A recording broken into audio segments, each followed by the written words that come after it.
1947, Jay's dad, what's his name again? William, and your mom's name? Grace.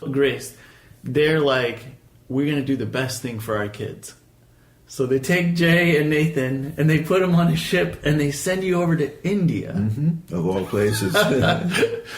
And did you know how to speak the language? No, I did not speak English. I did not speak Hindi. What languages did you speak? I spoke a little bit of Farsi. I spoke Farsi fluently. I spoke Assyrian fluently, but that was about the limit of my languages.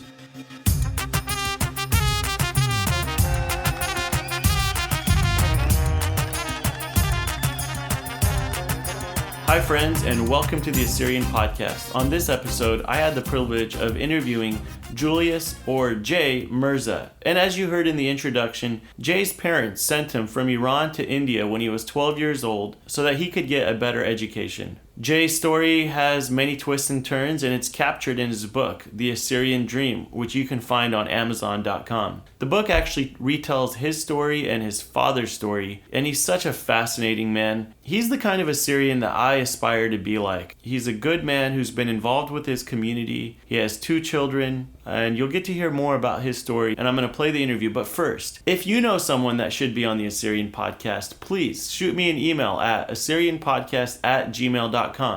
Also, don't forget to share this episode, rate us, and review us on the iTunes Store or wherever you listen to the Assyrian Podcast. It really does help.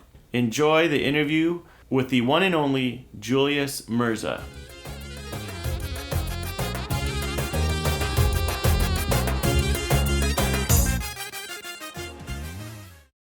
Parents are originally from Iran. Yes. What village in Iran? Okay, my mother was born in Ada. My father was born in Abajalu, and my grandmother who lived with us was born in Sporgan. So my background is rather diversified in terms of my relationships of the place of birth for my parents and so forth. Can we share your age? Would you feel comfortable with that? No problem. I'm 83 years old. Okay. I was born in 1934, and in the city of Kermanshah. And what's interesting is that the American Presbyterian missionaries came to Iran back in the 1850s or so, plus or minus, and they established their missions at locations where they thought would be most desirable from a standpoint of view of operations and possibility of converting Muslims to Christians. But they found out that the Assyrians were actually Christians even before they came to that country. So they established a mission in Kermanshah, and along with that came doctors who built a hospital over there, and of course the church that was also established over there. So my parents used to work for the Anglo-Iranian Oil Company in Kermanshah. They already spoke English because when they grew up in Urmi, they studied English under the direction of Presbyterian schools. So they were actually students in those schools that the American Presbyterian missionaries set up. Yes. And so while in Kermanshah, my father used to work for the Anglo-Iranian Oil Company, which was a compound about perhaps 5-6 miles out of town. And what did he do for them? He was, initially he started off in Abadan, and he used to work in... where's Abadan? Abadan is a port on the Shat al-Arab River, which is, Shat al-Arab is the confluence of the Tigris and the Euphrates River. When they come together, it's known as Shat al-Arab. And that's about 40 miles from where the confluence occurs until you hit the Persian Gulf. And the city of Basra, which a lot of people have heard about, is the only port that Iraq has. And Iran had a port called Khorramshahr, which was also located on the same river, but they both had access, shipping access to the Persian Gulf. So my father used to work in Abadan, which was, oil was discovered in Iran in 1908, I think, at Nafta Shah. And then they had to build a refinery. So the British built a refinery in Abadan in order to ship the oil through the Suez Canal to England, because the Industrial Revolution forced people to use oil as a resource. Coal coal was beginning to fade out slowly. Oil was the new resource for energy, and so they had to protect that oil in many ways, and including the Suez Canal, which was the main artery between the Mediterranean Sea and the Indian Ocean, which eventually leads into the Persian Gulf. So my father used to work for the British Oil Company in Abadan initially. He was a clerk. Okay. This is in 1929 when he started to work for them. And then from there he became interested in accounting. And so he moved up to the accounting department. And then later on he was promoted to go to Kermanshah, which is Kermanshah is about perhaps 400 miles north of Abadan from the Persian Gulf. And he still was for the same company, but he then became an administrative assistant to the manager of the oil company in Kermanshah. Yeah. So he had the skills of, he spoke English, he spoke Farsi, he spoke Assyrian, and he spoke a smattering of Turkish. And this is called Azerbaijan Turkish rather than the Istanbul Turkish, because it's on the eastern side of Turkey. So the British enjoyed that relationship because, number one, he was a Christian. They knew that. He was an Assyrian Christian. So they trusted him more so than somebody else that they were not familiar with.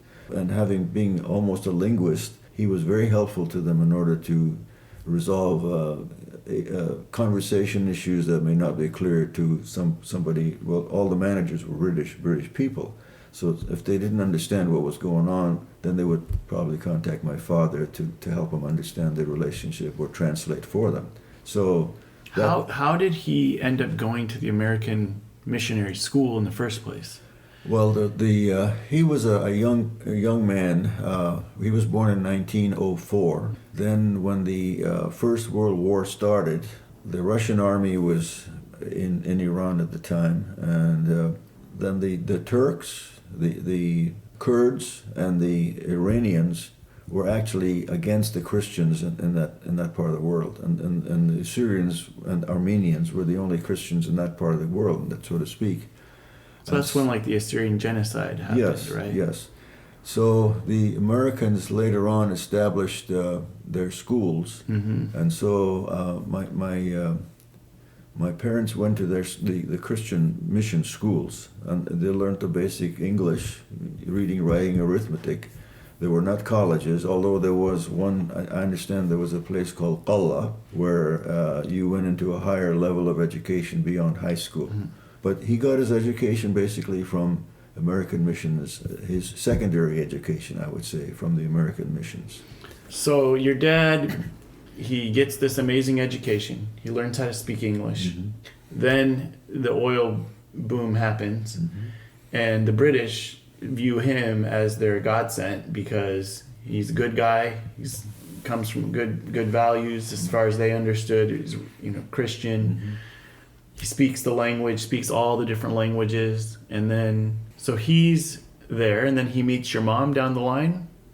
Well, he knew her as a child, but the marriage relationship was arranged between my grandmother, which is my dad's mother, and my mother's mother, the other grandmother that I never met. Mm-hmm. And the relationship was a good one for my mother and father, mm-hmm. because she also went to the Presbyterian mission schools and became a nurse. Got it. So they were truly in love with each other. I think so. But of course, there was no such thing as honeymoons and right. It was obligation, and it was duty, and it was the way things ought to be. Right. Yeah. So your dad gets the job, and he's married now. He's doing great. And you're born, and your brother is born. They have 2 kids, right? Nathan is your brother? No, and I have a sister, Sonia, also. Okay. So, yeah, she was born 10 years after me. She was born in 44. Is she the youngest? She's the youngest, okay. Yeah. I was born in 34. My brother was born in 36. And so there was 3 children in our family, and I'm the oldest. This is one of the parts that when I was reading your book, I was like, oh my gosh, this is amazing. You're 15 years old, and your parents put you on a plane? or a ship? No, I was 12 years old. 12 years old. Okay. When my brother was 9 years old, Uh-huh. when my father put us on a ship to go from Basra to go to Bombay, through the Persian Gulf.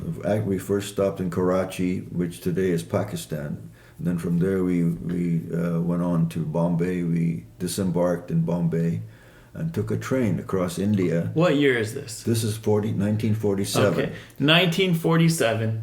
Jay's dad. What's his name again? William. William and your mom's name? Grace. Grace. They're like, we're going to do the best thing for our kids. So they take Jay and Nathan and they put them on a ship and they send you over to India. Mm-hmm. Of all places. And did you know how to speak the language? No, I did not speak English. I did not speak Hindi. What languages did you speak? I spoke a little bit of Farsi. I spoke Farsi fluently. I spoke Assyrian fluently, but that was about the limit of my languages. So in India, this was a British boarding school, so I had to learn English from day one. I knew nothing about the language, you see. So what education had you had until then? Like I was 12 years old, so I would be the fourth grade or something. Did like the that. missionaries schools? No, this was a public school in Kermanshah. It was a school run by the government. However, the principal of the school, in Assyrian we call it Rabi Emma, and she and her last name was Ayub Khani. Female principal. Female principal, yes, and she was the principal of this particular school, and in those days school uniforms were very common. You had to wear certain types of clothes to go to these schools. So I went to this public school until I was 12 years old. However, on Sundays we used to go to the Presbyterian church in Kermanshah, because that was and then there was also a Roman Catholic church also in town, but we did not go to that. We went to the mission, the Presbyterian church. And then from that stage, and then after he took us to India, my father, my brother was 9, I was 12. We didn't know it, but we weren't going to see my parents for 3 years later. Because 3 full years. We did not see our parents. So in that time frame, we forgot to speak Farsi. Mm-hmm. We forgot to speak Assyrian. All we spoke was English, and that's how you learn English. Because what about with each other? Did you guys see each other? Well, we only saw each other on weekends, because the school was broken into a junior school. And psychologically, what was happening? I mean, as a 12-year-old boy... I don't think we realized what was happening. You didn't know what was happening. I didn't know. You're like, this happens to everyone. Yeah. Everyone gets sent to India when they're 12. I felt that the school was such a disciplined organization, mm-hmm. that you ran by the numbers. The educational part of your you went to class in the mornings, then you played sports in the afternoons. And if you got out of line, you were told to go see the headmaster, and you were caned. And you found out after a while that it didn't pay to... Did you ever get caned? Oh, many times. Yes. Yes, you have to realize that the school was called St. Paul's School. It was a Church of England school. Anglican school. Anglican school, yeah. And it was located in Darjeeling, India. And the elevation of our school was 7,600 feet. Now, water was always an issue over there, even though in the monsoon season we got 140 to 160 inches of rain a year. There was no way to store this water and use it in the tent when you needed it. So as a result, we had a quadrangle in between all the school buildings, and there was raised plots of grass. And the students were not allowed to walk on the grass. You could only walk on the concrete walkways. And if you were caught walking on the grass, you would kill the grass. So as soon as you were caught walking, you would be told to go see the headmaster. Your livelihood is on the line if you're going to walk on that lawn. Oh, yeah. And there were many other rules you have to follow. And the severity of how many strokes you got based on how bad you were. And if it got to the point where you went there 3 and 4 times, they threw you out of the school. They just didn't want you there. You were a bad omen. Mm. So was it a boys' school? It was an all-boys school, yes. And there were many other private schools in Darjeeling also, but there were girls' schools too. There was one called St. Michael's School, which was for girls only. Then there was a St. Joseph's School and College, which actually took you from kindergarten all the way through college-level schools. And although ours was kindergarten through high school, but yet they broke the school into two segments, junior school and senior school. And that's the reason why I didn't see Nathan that often. I saw him in chapel or sometimes during meals. And we were seated in the dining hall by the houses you belonged to. We were like, I was in Hastings House. These were all the names of generals that served in India. And the British were in India about 260 years. So there was a lot of history that predominated what was going on in the school. And so there was Lawrence House, Clive House, Hastings House, and I forget the other one. There was 4 houses. And so we would all go at different times to have our meals, and occasionally I would see my brother at mealtime. But again, he was 9 and I was 12, so our thought process was probably a little different from each other, because he had his own friends and I had my friends. And so it was a very unique situation. And a lot of people have asked me, well, didn't you miss your parents? Well, of course I missed my parents, but the programs were set up in such a way so that you were busy all the time. You didn't have to sit down and cry about things because, oh, I'm so far away from home. What's happening to my mother? What's happening to my... We didn't have those opportunities. And then... So it was academically, it was totally rigorous. It was nonstop work, homework, all that kind of stuff. Exactly. And then we had to write a letter home every week. In those days, we didn't have telephones, we didn't have airplanes and things to go home. But, we were about 3,000 miles from home. And so everything was done by mail. It took a letter 30 days to get from Iran to Darjeeling. 30 days.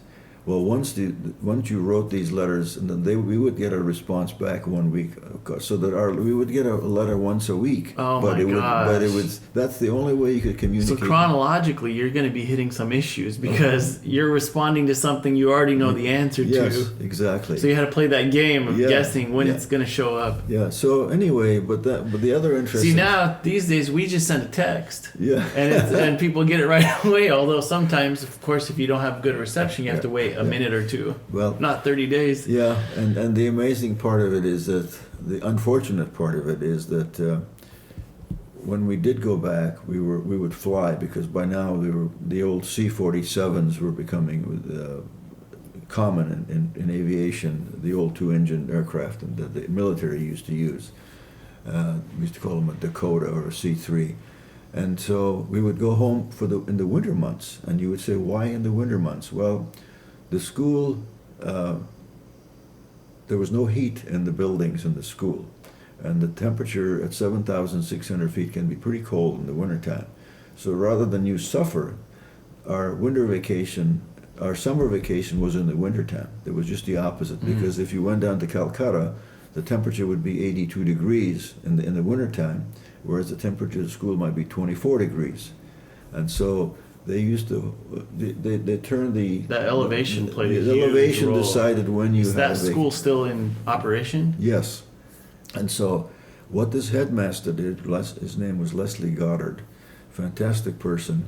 He would find us homes for those three winter months that we would go and live with those families whose children were also going to that school. And so in my book I have a picture of the B family. His name was Mr. Ellis B. He had a son who also was going to school. So, and they raised pigs for bacon and milk from cows and all that. So we would go stay with them, and they would give us these little piglets when we first started. Our responsibility was to raise those piglets and clean them in 3 months. Well, in 3 months they were huge and ready for the slaughter. So all of our life was very controlled.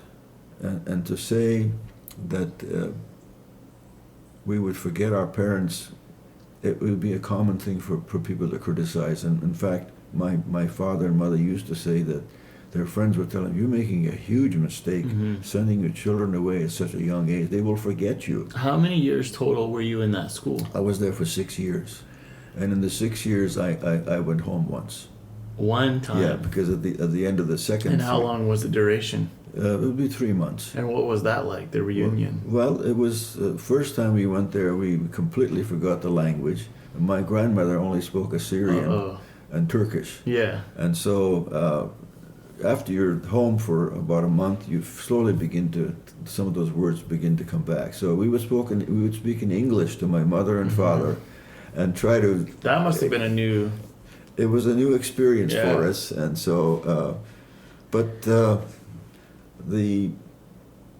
the most important part to me is the sacrifice that my parents needed to make in order for their sons to get a decent education. Right. They did not feel that the schools in Iran would prepare us for future life and go to college. So that was the main reason why they had because of their exposure to the American Presbyterian missions. Education and became a high priority Yeah. in their lives. And so even today, as you look at your parents or my parents, anybody else, the first thing they thought about is their children's education. Right. No question about Yeah, it. my parents are, since I was born, have been like, you need to get good grades and do Yeah. well in school and get a Yes. college degree. Exactly. Even if you don't like what you're doing, even if you don't find the major you want, get that degree. Yeah. But if you go back to 1920, when a lot of Assyrians began to finally, because of the Exodus situations, a lot of Assyrians came to America. These were not educated people. So they were dishwashers in restaurants, or they learned how to paint something where you didn't need an education to learn how to use a brush or something like that. But they realized the value of an education, and so Right. they would ingrain that in their children at home.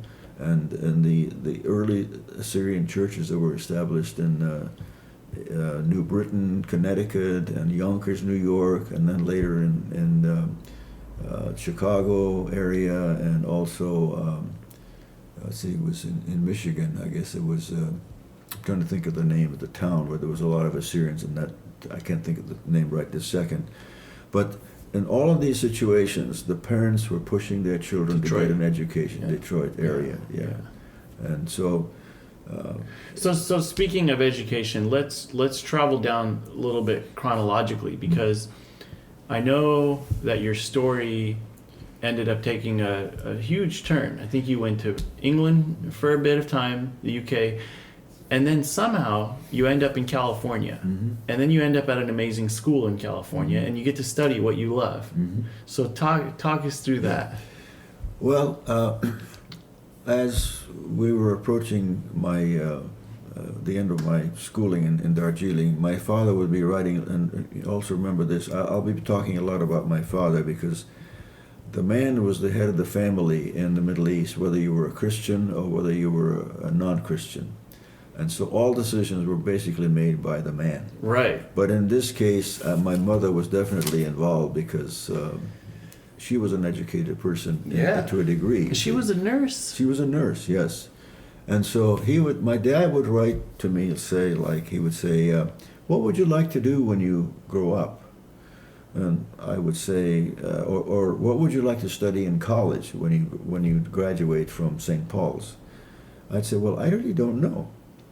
And then he would write back and say, well, tell me some of the things that you like to do. I'd say, well, I'm interested in photography. I can sketch and paint paintings using watercolor. And I built a model of our chapel with cardboard. And then the response would be, well, what about architecture? And I said, well, I don't know anything about architecture. So in his mind, he thought that architecture would be a good subject for me because of my interest in photography, art, and hand skills to build something like a building. So after the Second World War, as you know, the Marshall Plan was established for Europe, where they got economic help from the U.S. to rebuild all the industries, especially in Germany. They were just bombed to shreds. And so Truman was president after the Second World War, and so he established a plan called the Point 4 program for the Middle East, where if students wanted to come to America to go to college, you could get dollar exchange at a much lower rate than the bank would give you. So they were basically subsidizing the value of the dollar to the parents of the children. So as a result of that, my father found out and found the office for the Point 4 program in Tehran. And I still remember the name of the gentleman, Mr. Hulock was his name. He was in charge.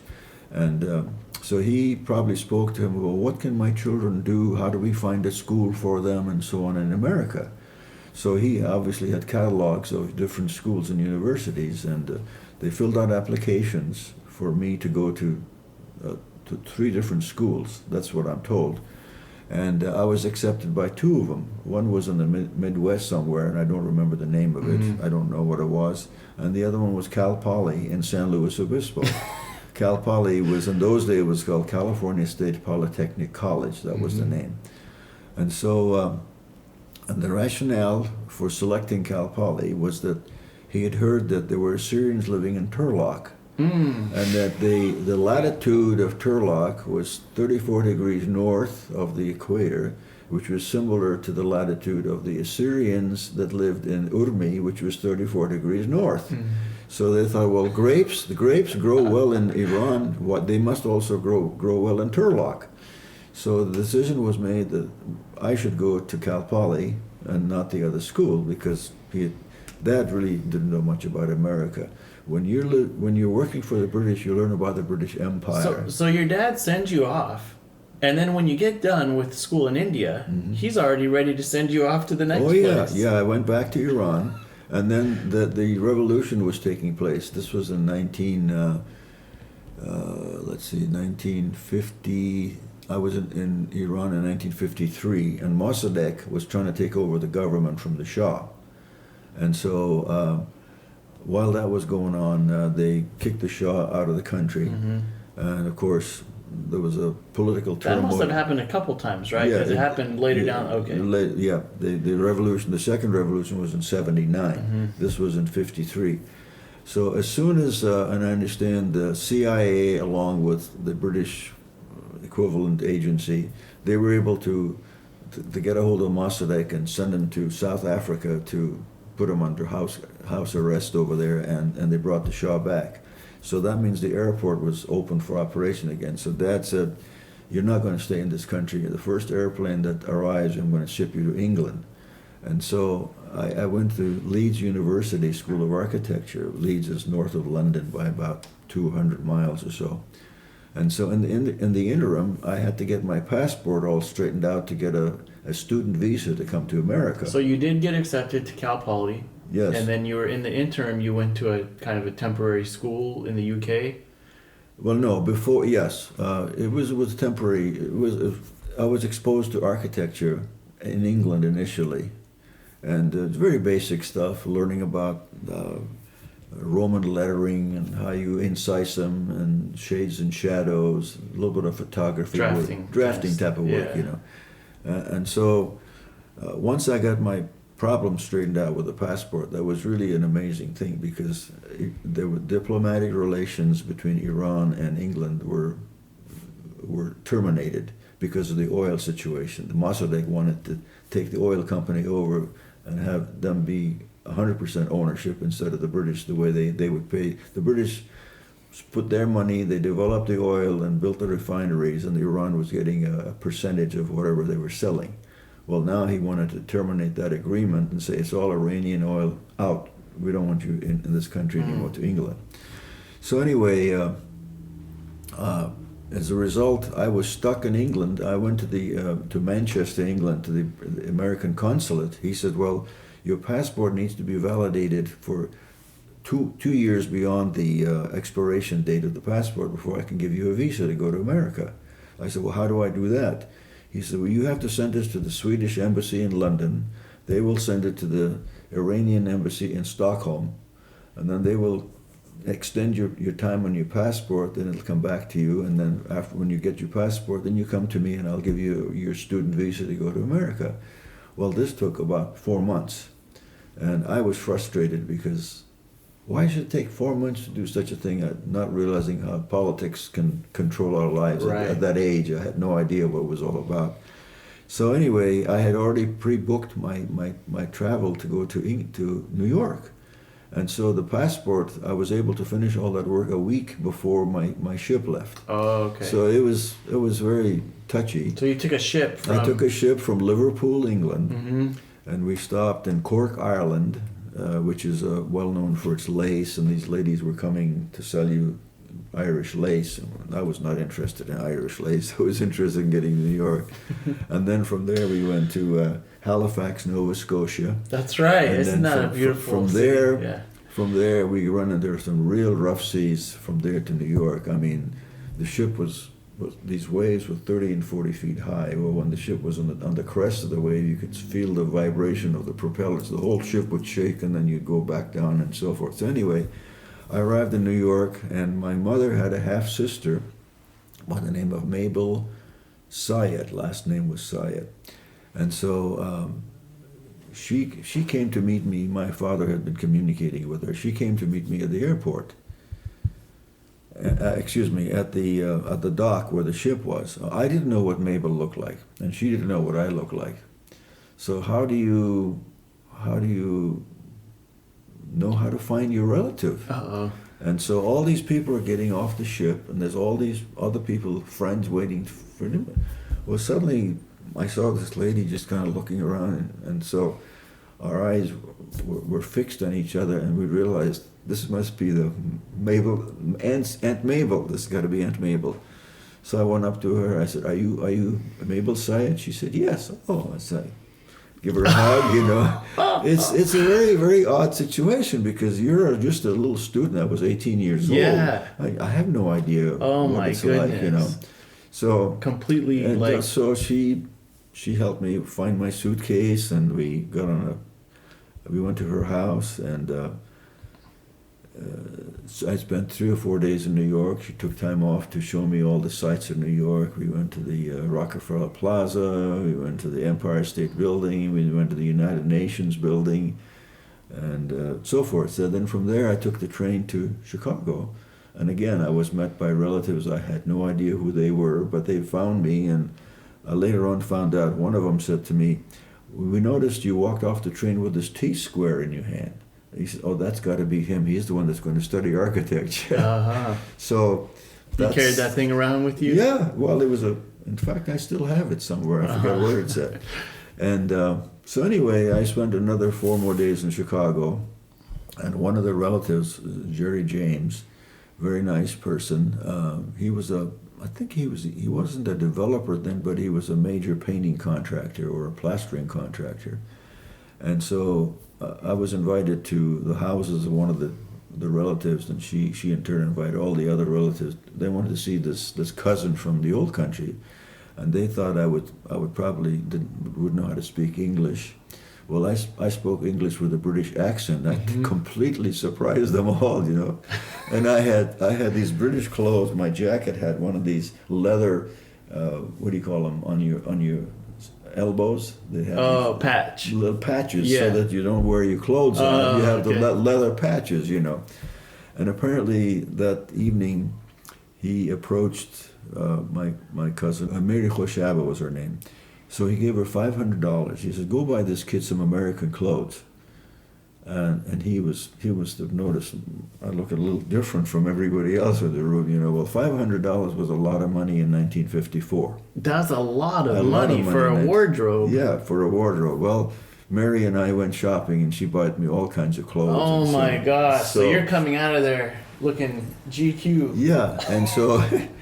Then I took the train from there to L.A. And then changed trains, and we went up the West Coast, up to San Luis Obispo. And how many years were you at Cal Poly? I spent actually 4 years and 1 quarter over there, because I arrived for the winter quarter. I arrived in January '54, and I should have graduated with a class of the '53, which would have been 4 years later, but because I was there late, I had to go an extra quarter to finish up Cal Poly. So I graduated in June of 1958.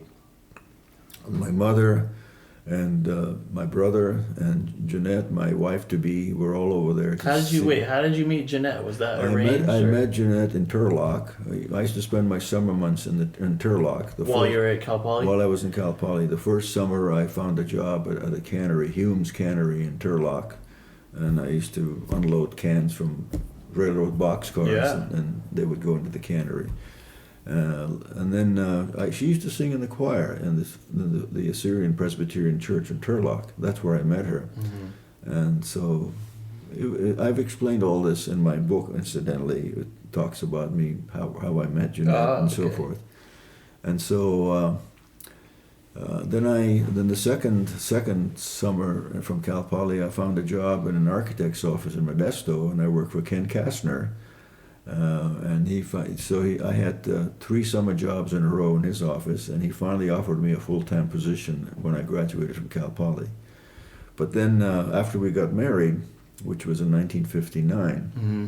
I approached my wife, Jeanette. I said, honey, it's time we settle my immigration status. I'm still on a student visa, and I'm marrying an American citizen.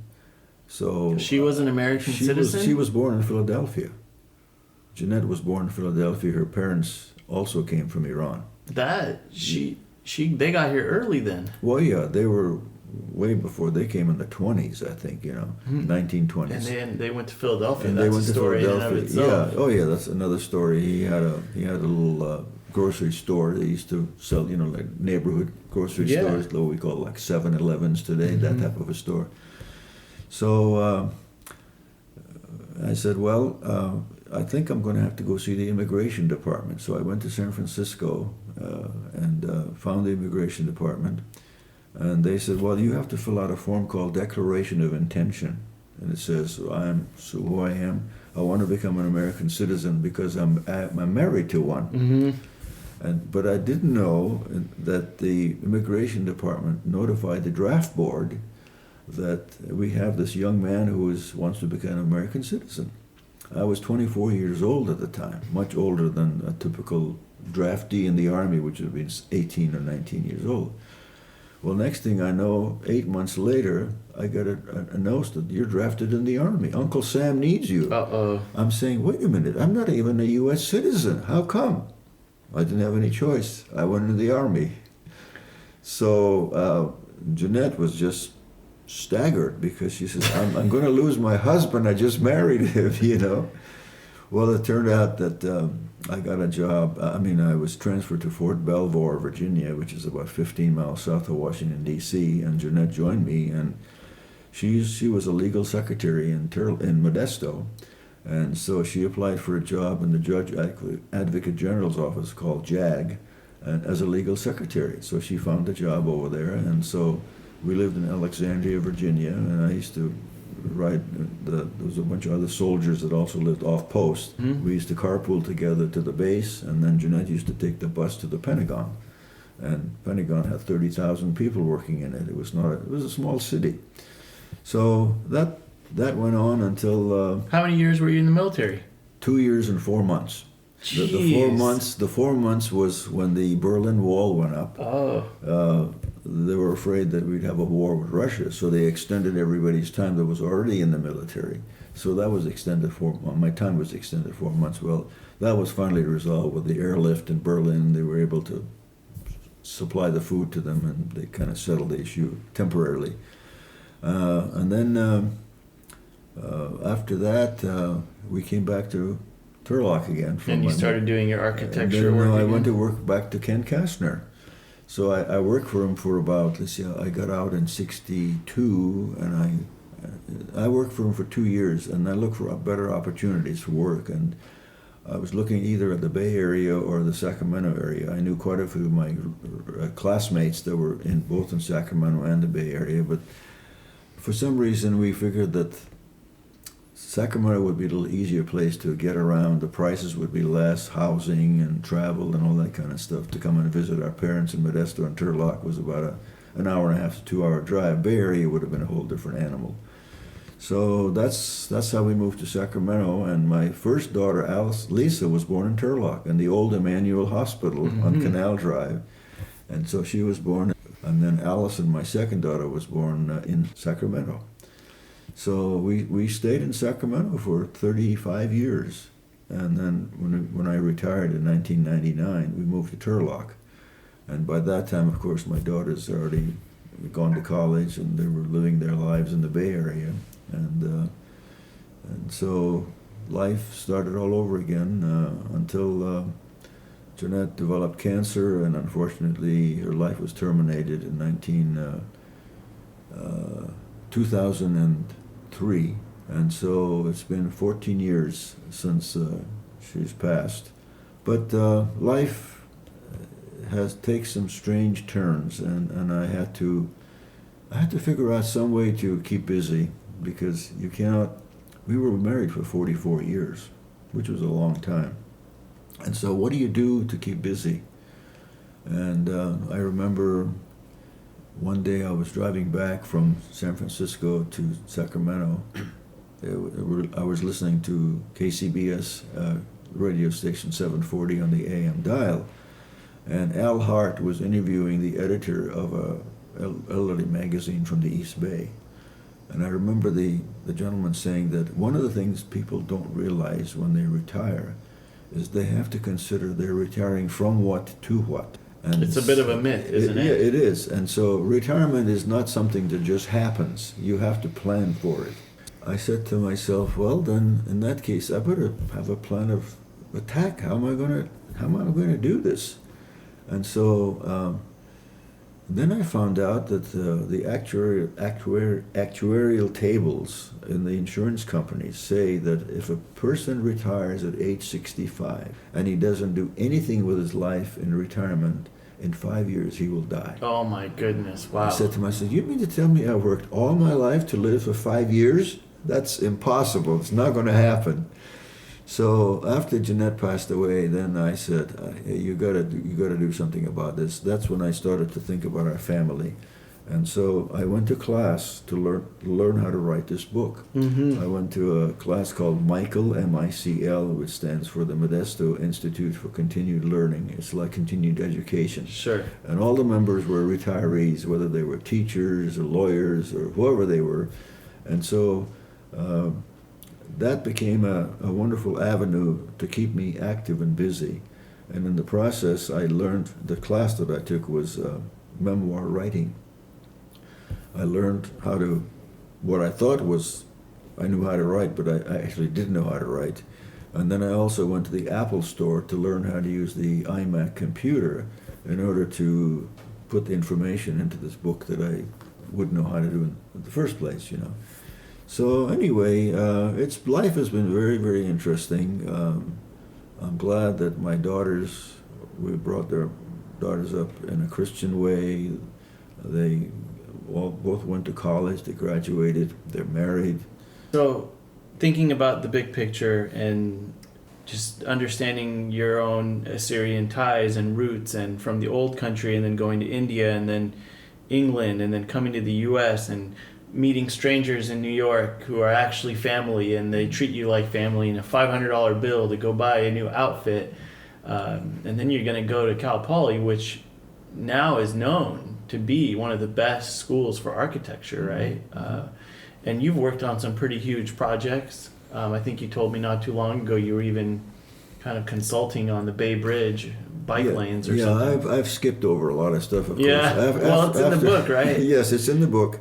After I retired, I was contacted by an engineering company in San Francisco to work with them on an interim basis on the design of the new east spans of the Bay Bridge. In 1979, the Loma Prieta earthquake damaged the Bay Bridge on the eastern spans, and a part of the upper section fell onto the lower section.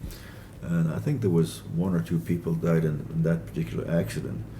But because of my familiarity with the bridge department, and I was working for Caltrans for the last 12 years of my life. I was actually working for Caltrans as an architect, and I didn't realize that Caltrans also had an architectural department, because there were something like 380 maintenance stations up and down the state of California, and when The rules were changed where women were allowed to do men's jobs, hard men's jobs. They had to modify all these maintenance stations to accommodate women's restroom facilities and things like that. So I was very honored to be asked by this particular firm to join them on the Bay Bridge. Now, I didn't actually design the new east spans. However, I gave my input on certain design features which were actually incorporated into the design. The shape of the piers that hold up the bridge are pentagon shaped, and the light poles are pentagon shaped. And there was a bike path, which was something that Caltrans had never done before. We actually designed a new bike path and a pedestrian walkway from Oakland over to the Yerba Buena Island. And right now they're considering not widening the bridge, but adding a bike path from the island to San Francisco. And it's a much more difficult problem to resolve, and lots of money, and I don't know whether they're going to be able to do that or not. So, but anyway, I feel humbled and very grateful to have had that exposure to bridge engineering, which is a whole new art that I didn't know anything about. With architecture. With architecture and bridge engineering combined as an art, it was very unique, and I learned an awful lot. And I still admire the engineering that's done on water bridges that are in high earthquake zones, like the various faults that we have that run through the Bay Area. So you love that stuff, don't you? Well, it's enjoyable stuff, and so what I did. I put together presentations for various organizations in the valley because we didn't get too much news in Turlock about what was going on in San Francisco. So I was a Rotarian for many years in Sacramento, like 24 years. So I was also a Salvation Army Advisory Board member for more than 20 years. So with exposure to those organizations, I was able to put presentations on to Rotary clubs and other service organizations in the Turlock, Modesto area, and even teachers associations. So I used to tell them about what was going on the construction of the Bay Bridge and the design. So Jay, just for the listeners all around the world, Assyrian people who tune in, how did the Assyrian ethnicity help you in your travels and your journeys? How did having that Assyrian background, what difference did that make for you? That's not an easy question to answer because I feel maybe it had different effects on different people in different ways. What to me was the most important was what our parents thought would be best to prepare us for an education which will take us to a university level. And so as far as the ethnic Assyrian part, I give that credit to my parents for realizing the importance of an education and sending us, my brother Nathan and I, to initially a British school, and then next, my brother also went to Cal Poly, by the way, but he studied animal husbandry, which is just complete opposite of being an architect, But and then that led to him being a missionary. He's a member of he joined the Navigators organization in Colorado Springs, and he's been a missionary all of his life. So, yeah, you've shared a lot about your brother, and other times we've talked. And I guess for the sake of the audience, again,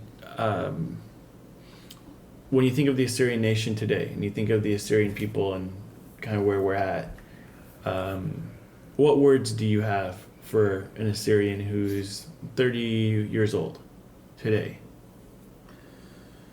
Well, first of all, I think the family unit is very important. You have to maintain the integrity of the family unit, remembering your roots that go back a couple of thousand years. That's very important. And then keeping God as part of your life is another very important part. And I think there's evidence of that in Turlock anyway. We have something like 5 Assyrian churches, I think. Even though they have different branches of Christianity, they still feel God is the primary factor in their lives. I think that's very important. And so, and then the education is probably, after that, after your family or God, family, and then your life, education has to be a very important part. And I think our culture has, because of the way the Assyrians were always on the go and never had a decent opportunity to stay put in one area to educate their families, particularly after the First World War, they realized the value of an education. And so I would say I'm proud to be an Assyrian, also to have had the opportunity to go to school and to give me the opportunity to live in America and be successful in my field. I think I can say that, And so... I mean, you came here, you raised a family, you own your own home, you started your own business, you did art, being an architect. So, we're living now during a time when sometimes immigrants are cast in a negative light, and yet you're somebody who made a huge impact in America and have established kind of the Mirza family here. So how does that all sit with you? Well, I'm proud of what has happened to us, but again, I'm going to go back to my beginning. The education that my parents received from the American Presbyterian missionaries in Iran is the primary driving force behind why I'm here. My parents learned from them, and they learned the value of an education. That's why they sent us to India, to England, and to America to make something out of ourselves. And I think we were loyal enough as children to realize how loving my family was in order to want us to succeed. And so I cannot say enough about my parents. If we wanted to learn more about what happened to your parents, where did they end up going, and more about the story and more of the finer details, where can we purchase this book? How do we get our hands on it?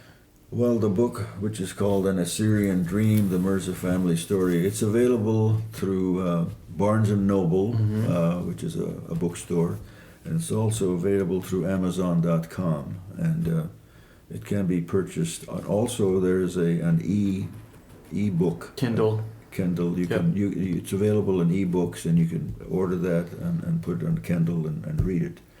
And it's been a pretty good seller for you, right? Well, I'm surprised. I just got another check in the mail. That's here. Awesome. So they've been paying me money for 7 years now, and I don't know how much. The amount is not important. What's important to me is that there are people that are interested to know about your story. So I really appreciate you taking the time to go through the story with us a little bit, give us a sneak peek. Well, what's interesting is that I received some of these people that bought the book without my knowing who they were. One of them was an Assyrian family, and he wrote me a very nice email. He said, what is interesting after reading the book is that the fact that when we were growing up, our parents would be telling us these stories of the villages and all the problems we had growing up. By you documenting this in this book has brought to life the stories that my parents wanted to tell us, and we didn't listen to them. Oh, that's right. Yep.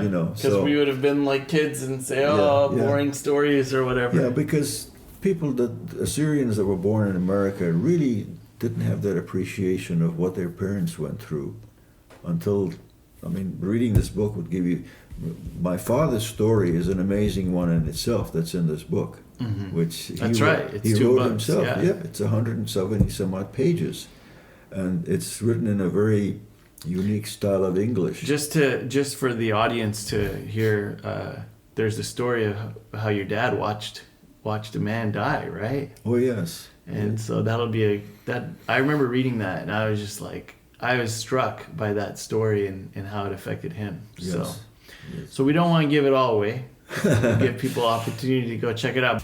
Amazon.com, An Assyrian Dream, the Mirza Family Story by Julius W. Mirza. Jay, thank you so much for hanging out, and hopefully we can do it again soon. I'm glad we had a chance to talk about it. Thank you very much.